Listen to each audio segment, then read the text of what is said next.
let's talk about the caucus results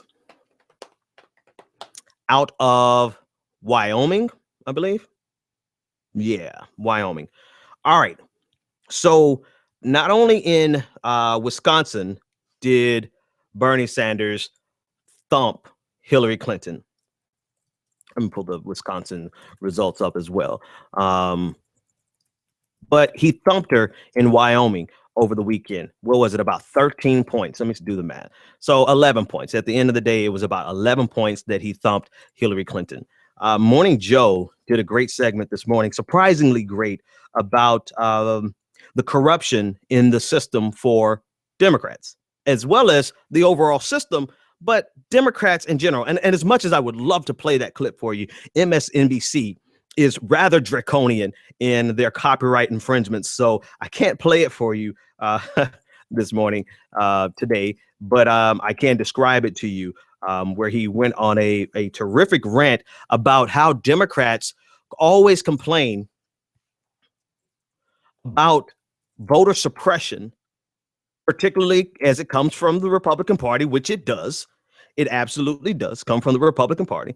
But there's also a baked-in form of suppression right inside of the Democratic Party, and it's called the superdelegates. And only in this world would you see a result where Bernie Sanders can win by such a large percentage and end up coming out with fewer delegates than Hillary Clinton. And to some people, this just makes sense, right? So 18 delegates up for grab in Wyoming. Bernie Sanders came about with fewer than Hillary Clinton, even though he beat her by 12 points at the time. I think it's 11 points right now. And when you put it in context of Debbie Wasserman's comment saying that the purpose of superdelegates is, in fact, to push back against a grassroots movement, you realize just how broken this system is. You know, it's there for the express purposes of pushing back against a grassroots movement, which means it's there for the express purposes of pushing back against the will of the people, because that's what grassroots is. So Bernie Sanders got 7 points, 7 delegates, and Hillary Clinton got 11 delegates, despite the fact that Bernie Sanders won by 11 points. And this is exactly how Debbie Wasserman Schultz and the Democratic establishment wanted.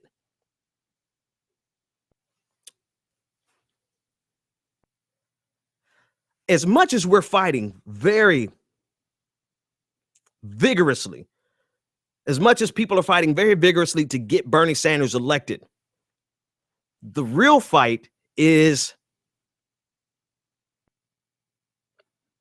undoing the baked-in advantages that the establishment has given itself in one of our two major parties, in both of the major parties, particularly in the party that benefits off of populism, the language of populism, rather, the party that benefits off of the idea that it's there for the common person, and then you realize that at the end of the day, it's not.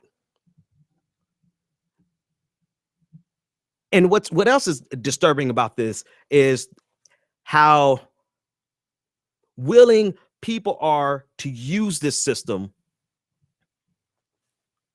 when it's in their favor and fight against the system when it's not in their favor, which is why there has to be some underlying fundamental guidelines. There have to be some underlying fundamental principles that guide you. Otherwise, you would find yourself in 2008 fighting against this superdelegate system.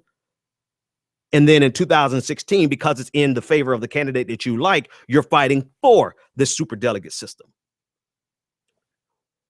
If it was bad in 2008 when it was going against President Obama, then Senator Obama, then it's just as bad in 2016 when it's going in favor of helping Hillary Clinton. Because you had some people who supported Obama in 2016 against Hillary Clinton, and now they're supporting Hillary Clinton. A lot of people, that's no surprise to anybody. But in 2008, a lot of them were crying foul. But in 2016, they look at the delegate system and say, oh, that's just the rules. It's not a rigged system. That's just the rules. And we need to abide by the rules. And so I said that to say this, that even though we're fighting and people are fighting to get Bernie Sanders elected, there needs to be an equally vigorous fight to break the strong stranglehold that the establishment has on the populist movement. I don't really care about the fact that they have a stranglehold in the Democratic Party.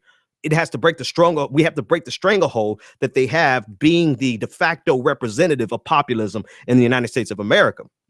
That's the problem. The problem is they get to use the language of populism and then use the structured impediments and the structured rigging of the system to further embolden the establishment.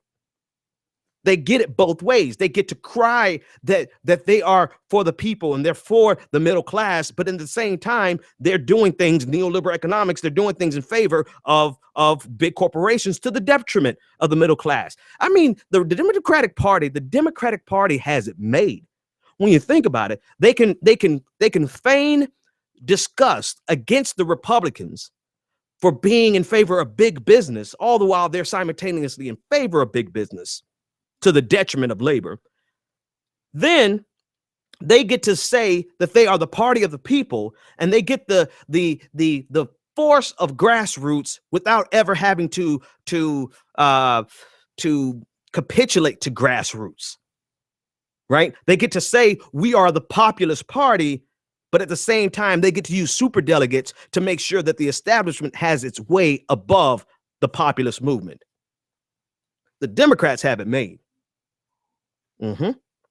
They get to simultaneously use identity politics to suppress a grassroots movement while crying foul against identity politics against the Republican Party, while simultaneously committing some of the worst and the most egregious examples of microaggressions and macroaggressions.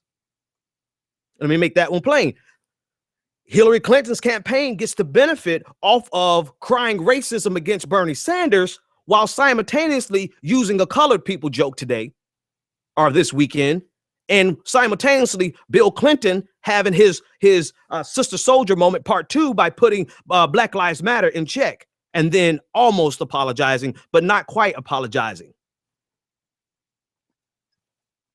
Man, they got their cake and they eat it too. Only in the Democratic Party. Only in the Democratic Party, because if you look at some of the things that they do and they accomplish, there is no way in hell the Republican Party could ever get away with that. Ever. They get to benefit off of the idea of populism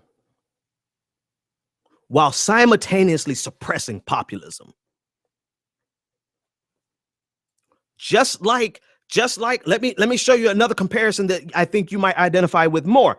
Just like conservatives get to cry about being oppressed, their religion being oppressed, while simultaneously doing the oppressing based on religion.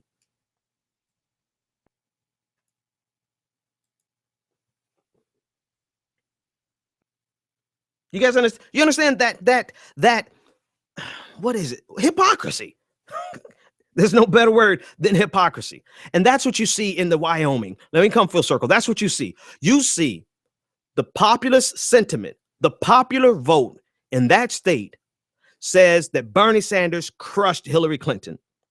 But because of the way our system is set up, Hillary Clinton walks away with 4 more delegates than Bernie Sanders. Only in America.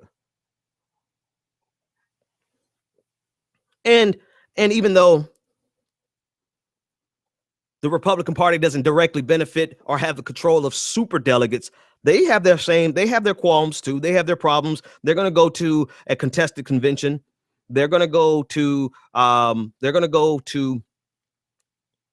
really Anyway, I'm not here to talk about Republicans tonight. I'll talk about Republicans tomorrow night. I'll tell you about Paul Ryan and his Paul Ryan is running for president, ladies and gentlemen.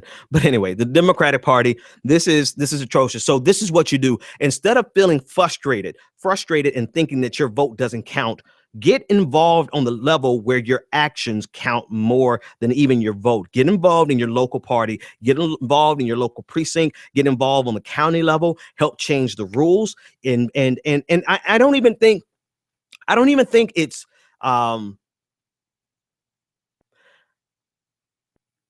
was going to say become a super delegate, but to be honest with you, that system needs to be broken, not just co-opted. That system needs to be broken.